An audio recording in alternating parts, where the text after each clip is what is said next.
What's up sa inyo mga ka-adventure? Another day, another vlog. Kung nga pala si Kuya Nelps ang laging binabayaran sa pagiging professional tambay. Tayo uuwi nga pala sa ating probinsya. Kung tatanungin nyo, dito lang sa kabilang barangay. Gago! Yan nga pala si Kuya Jose. Pinapasabay nga namin siya, pero sabi niya maglalakad lang daw siya. Ewan ko nga ba sa mga kabarangay ko, masyado silang mahihain. Bali ito nga pala ang bubungod sa inyo pagka dumating kayo dito sa barangay namin. Mga iba't ibang rock formation na pwede nyo gawing panghilod. Tatawid nga pala tayo sa ilog dito. Opo, malinis po yan. Pwede nyo panglaba, pangsaing, o panglinis ng kalooban. Biro lang mga ka-adventure. Dahil nandito na tayo sa school ng Sitio Kayasan. Sa mga gusto palang pumunta sa probinsya namin, dito lang po yan sa Palawan. Kung galing kang Puerto Princesa, biyahe ka ng 57 kilometers para marating ang barangay namin. So bali dito na nga tayo magka-park ng sasakyan mga ka-adventure at maglalakad tayo ng almost 5 kilometers. As you can see, pagkagising mo ng umaga, ganito yung makikita mo, no? Napakaganda. Yan. So tuloy-tuloy pa rin ang paglalakad natin dito. Hinahanap natin ang portal patungong planeta ng Yekok para kitain si Paring Kokey. Ayan, nandito na nga tayo sa location natin at nakikita nyo naman kung gaano kaganda yung mga bundok dito, no? At syempre tayo magluluto na dahil naabutan na tayo ng tanghalian, ano?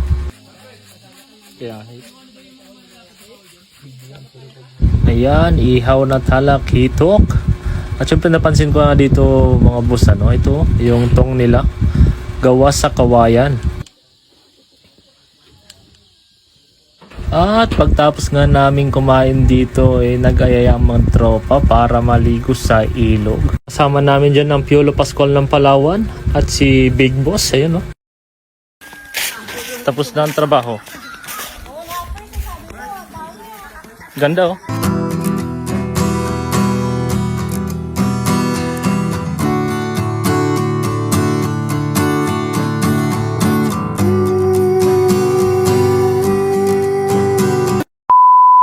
Ayan, nandito na nga po tayo at talaga namang napakaganda ng ilog nila dito, no? Talaga namang napakalinaw at napakalamig. As you can see, tumatawid din po sila ate kasama po yung mga anak nila para makarating lang po sa kanilang mga bahay, ano? So, yung mga bata is galing sa school.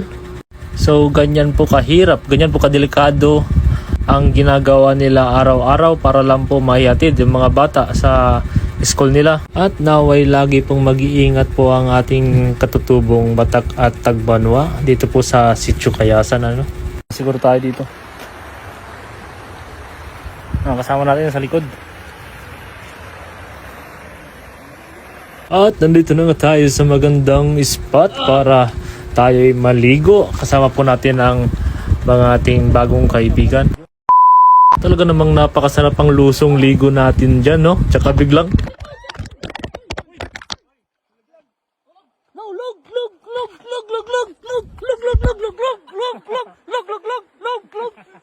talaga namang sumayaw pa dyan si Master, no? Pero maraming salamat po, Master, dahil hindi po nabasa ang ating cellphone. Say hi! Hello!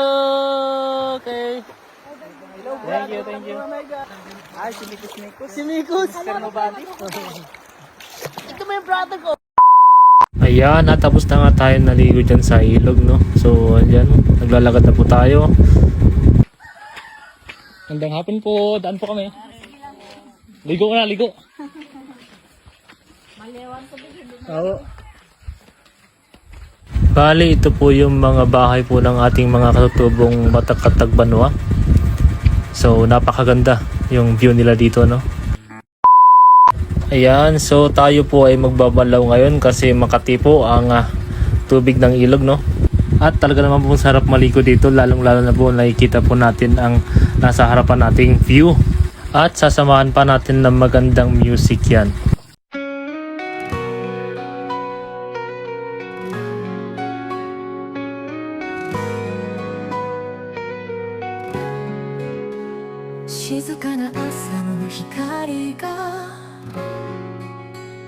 Kimi no kyoku o yobisamasu まだ眠れない夜に君の声が響いている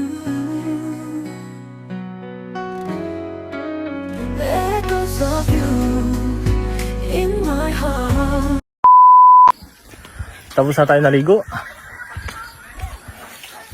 Refreshing.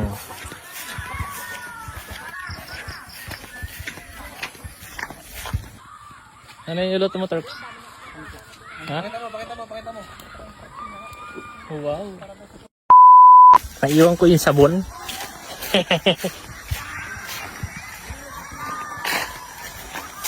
Yan.